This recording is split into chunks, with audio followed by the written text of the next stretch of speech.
So ito yung bagong project na yun, Love Life. Ito yung before. Yan yung before niya. So ito totally general PMS talaga to. Makina, under chassis, brakes. John, kausapin mo ngayon, John. Sabihin mo si Rapi. So ito yung condition niya, pati pang ilalim nito. At gagawin disc brake yung likuran. Yan yung disc brake galing kay likuran. Shout out kay Jeep, galing sa kanya yan. So ito naman sa dating may-ari na yan. So kakabitan namin ng exhaust na, ano ba tawag doon sa exhaust na yun, John? John, chambered muffler ang ilalagay namin dyan. So hindi kami mag-aalis ng resonator nito. Yun lang ipapalit namin doon sa original. So lahat to, valve seal, timing belt, radiator, ni-request ko palitan. Lahat ng mga hose na nakakabit dito papalitan. At kung ano-ano pa. So ito yung condition niya ngayon. Yan. At doon sa may-ari nito, GM, ano ba si GM? Pangalan nun? Makatangay GM, Makatangay, shout out sa iyo. Salamat sa pagtitiwala niyo sa amin dito. So, okay. Thank you. Ito yung before niya. So, after ma-cleaning yan. So, lahat naman yan, gagamitan natin ng mga produktong ganito para umayos yung rumo ng makina niya. Yan. Pati yung ilaw nito, ganyan ang kondisyon niya. So, malabo na talaga. Yung loob lang nito ang problema kasi nga pinasok na ng dumi. So titingnan natin kung ano magagawa natin dyan. Yan.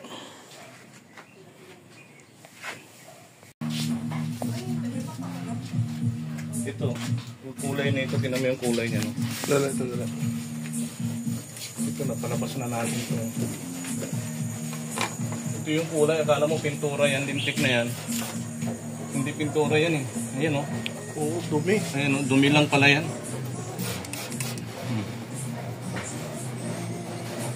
Kaya lang talaga. Kakayuri mo lang talaga maigi. Kakayuri mo lang talaga.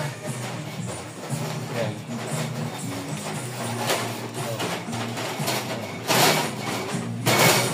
Grabe yung kapit na ng dumi yan.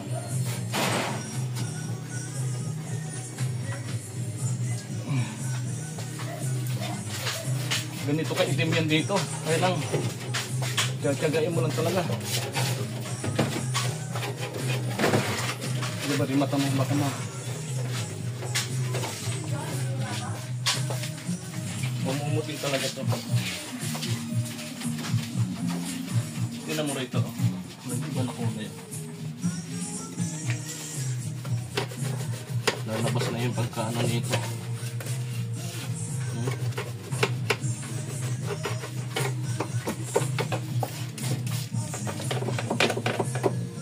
Luminis eh. Dilinis yan mamaya.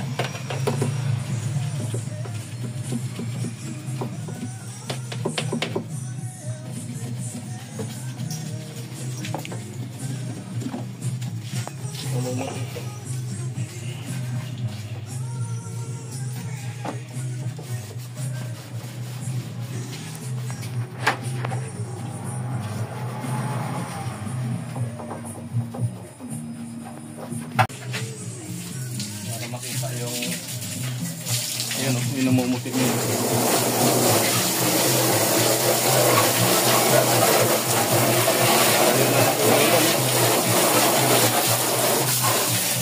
Ako talagang naiisisin mo lang talaga maigi. Naiisisin lang.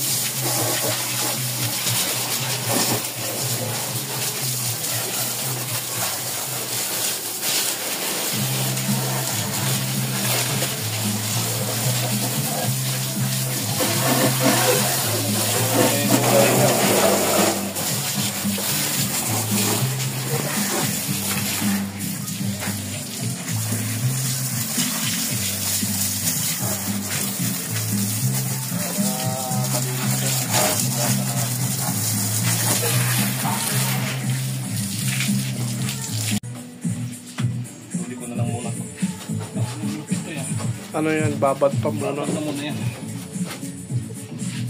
Pero lumalabas yung kulay. Oo.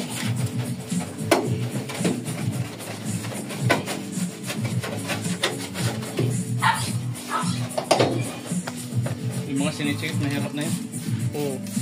Yung mga nakikita lang. Yung malaking ginawa ng pagkatapos. Ibig sabihin yan muna ang gagawin nyo bago yung iron. Oo. O tapos na. Hindi, pagkatapos lang ito. Tsaka iron. Ayaw naman. Para yung mga bakal naman. Mga nangangulawang.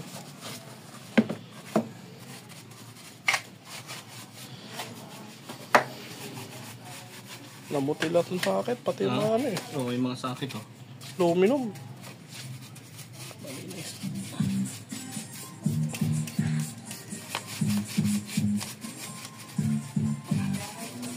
Pati kamay ko namuti eh. Pero hindi mahapde. Hindi. Hindi yung katulad ng susa na napaka. Hapde. Hindi.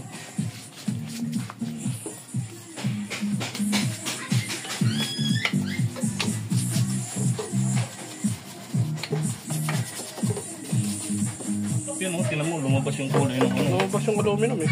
Yung kulay ng aluminum. Pintura.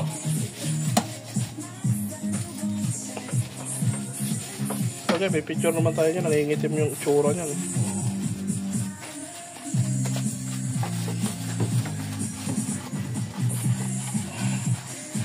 Para paggawa natin, tuloy-tuloy tayo. Hindi na tayo mangingilag sa Dumi-dumi. tapos na pinturahan tsaka ka mag-ugas pa tayo. Ayan, tinan mo yung puti na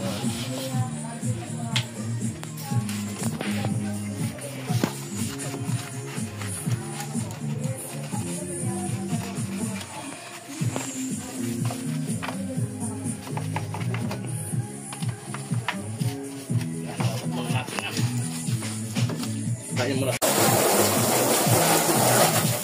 Iwan natin yan dyan. Para mamaya pagka ano, may natira pang dumi.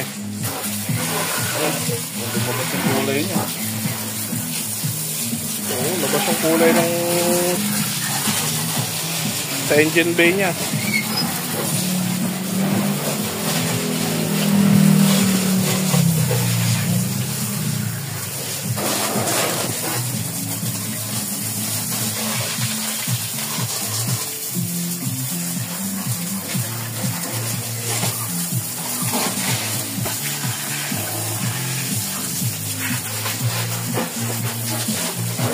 Pamay na yung gitna ni Lindsay kang suskusan dyan.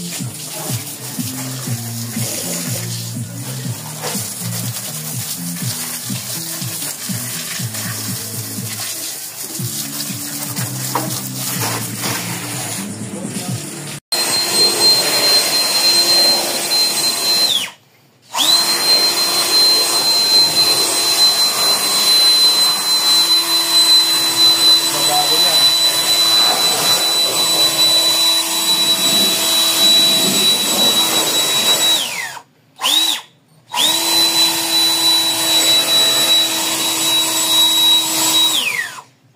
Tumitigil?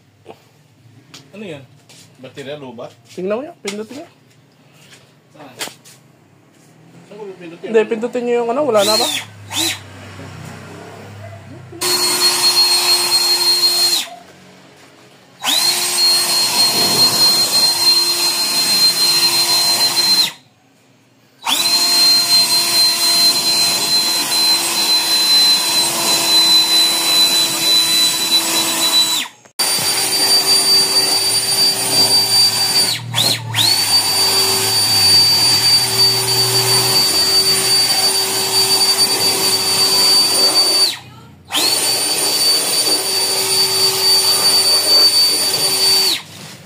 Ganun mo.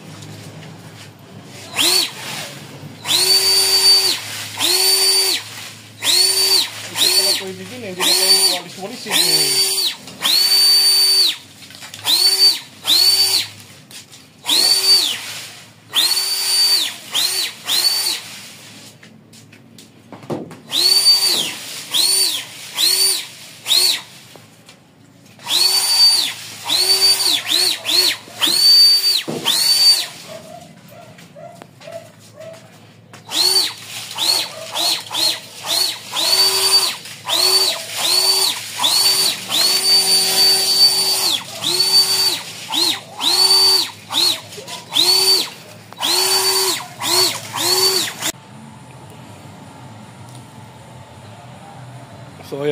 Tapos nakarwasin yung makina niyan, ilalabas na namin yan para sa pang-ilalim lahat ng PMS.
So ayan, nabaklas na yung timing belt. May napansin kasi ako bigla dito nung paghiga ko. Ayan, may tagas yung water pump. Ayan. Kaya kailangan palitan na rin yan.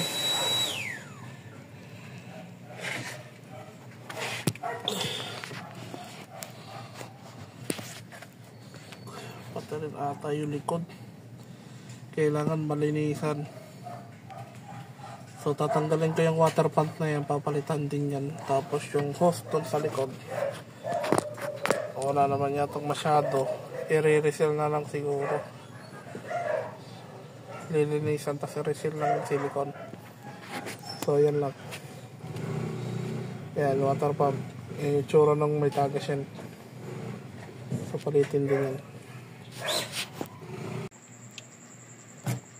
Legit tong iron powder remover, ang ganda talaga. Ayan nakikita mo yung bakal na namumuti talaga pagka na-sprayhan mo siya. Ayan, so yung iron remover tsaka yung G-Max, yung G-Max para sa aluminum cleaner. Yan, gamit ko G-Max aluminum cleaner yan. So bukod dyan, marami pa ang iba para gamit pang cleaning. So ito na yung na-cleaning sa kanya. Iba yung talagang lalabas yung pagka-aluminum. Yung cover naman is napinturahan yan. Tapos yung iba naman is na wire brush lang yan. So ganyan. Yun yung after na gawin. Okay. Pero itong water pump na to, ito ay kailangan palitan kasi nga yan yung bahid ng coolant. So lumalabas pag nasira na water seal niyan, ganyan ang mangyayari dyan. So unti-unti yan, pagka may pressure lalabas dyan yung coolant. So kailangan mapalitan yan dahil ayan, bahid ng coolant yan, yung butas na yan. Diyan, palatandaan yan pagka ang water seal sira na, ang water seal niyan lalabas dyan na meron sa taas at meron sa baba. So obligado magpalit ng water pump.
Yan, okay na.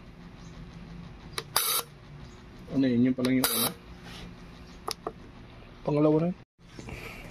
Ano yung pangalawa injector ng Corolla Love Life. Testingin natin.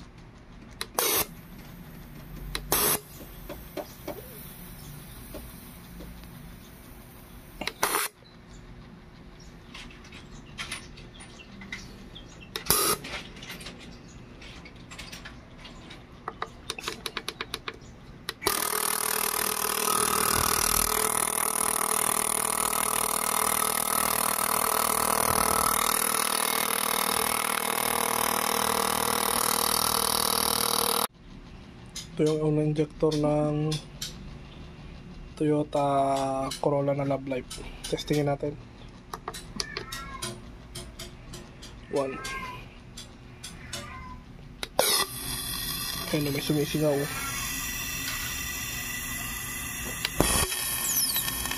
Ayan. Dapat wala ka marinig na may singaw. So, cleaning natin.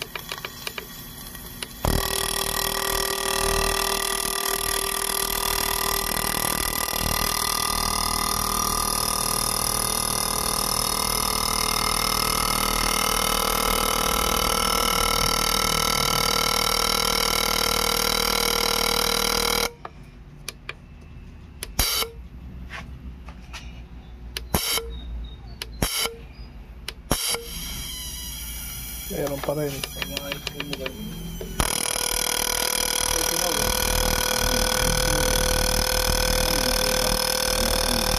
Na unang ano, narinig yung tunog eh.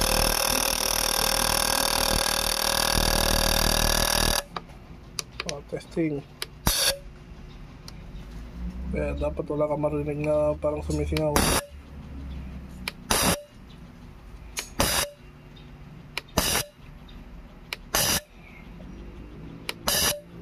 So, okay na yun.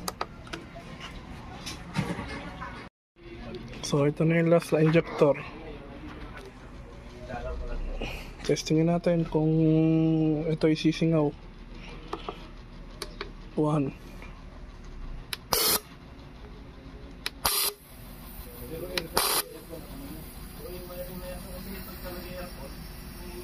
Mayroong konti, pero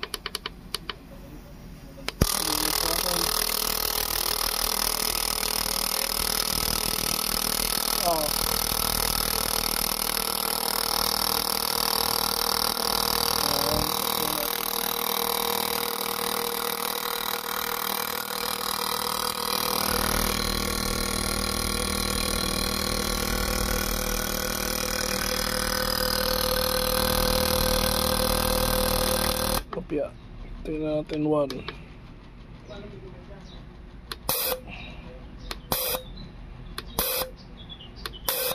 So, okay na yun. Number 1 lang yung medyo singawin ng konti. So, okay na to.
Kuha ka ng brush, ganyanin mo ng brush nga ron.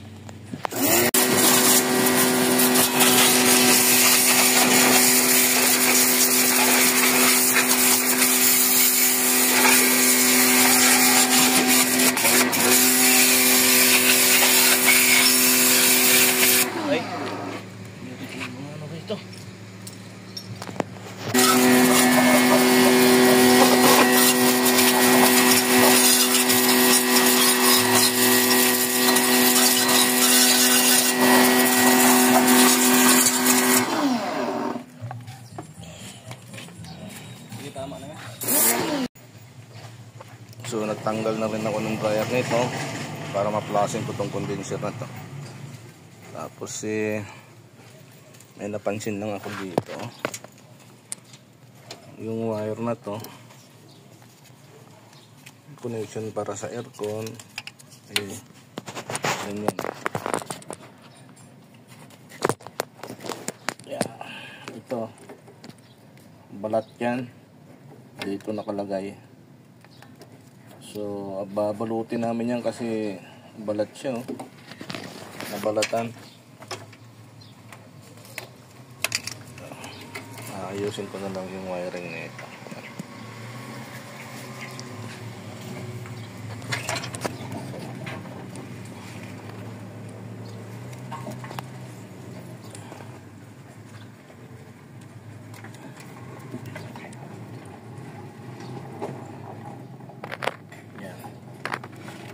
Balatan po yan. So ayusin ko na lang yan.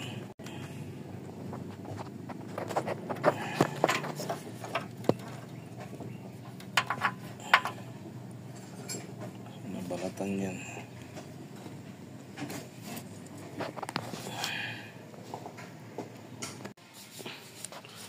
Naligtas na yung evaporator ng Corolla na Love Life.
Tayo ng rumpi.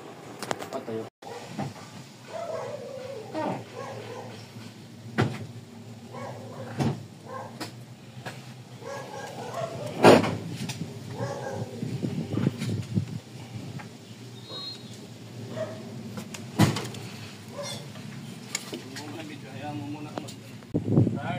Ah.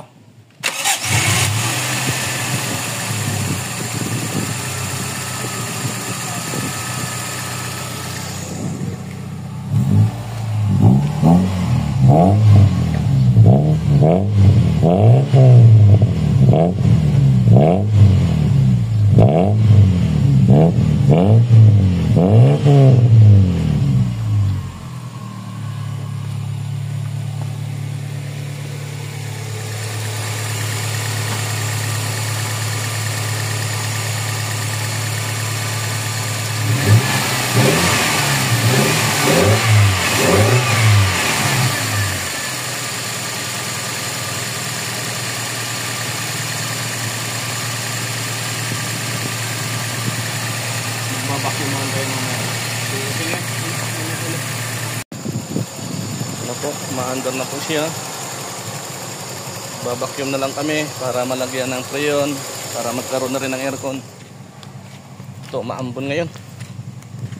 So ayan na yung muffler mo. Chambered muffler ba tawag dito? Ayan na, nakakabit na.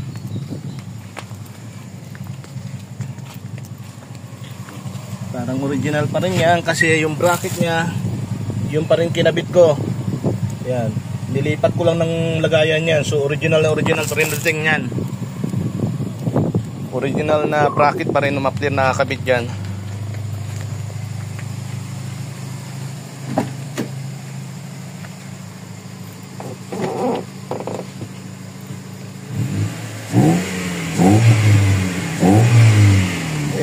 Isilip mo nga dyan konti dyan.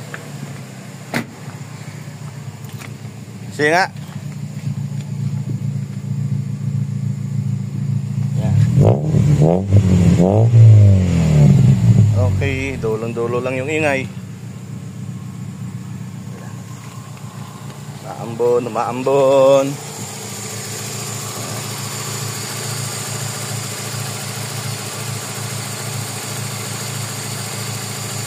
Ayan na. Naabot na tayo ng ulan. At nagmumuwis na. So, kailangan nang patayin. Muwis na. Patalikuran nito. So, patayin na muna natin to. Bukas na lang uli.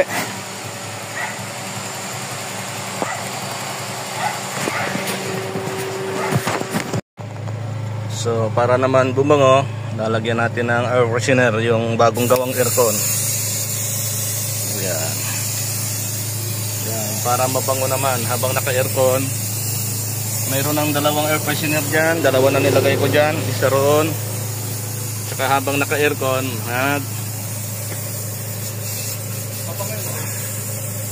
mabango din. Para babango naman ang aircon. Naka-aircon. Yeah. Pero mamaya na. Maamoy ko yung amoy na yun.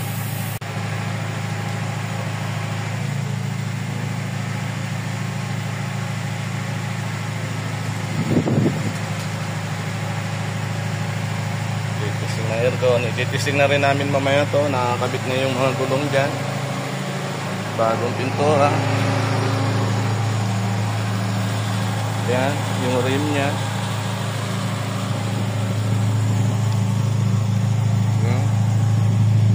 Ayan na yung chambered na muffler nya. So, all goods na to. Pero testing muna namin kung ano pa naging problema pa nito. Para pwede na siyang gawin. Yung remote na lang ang isa pang problema nito, titingnan ko.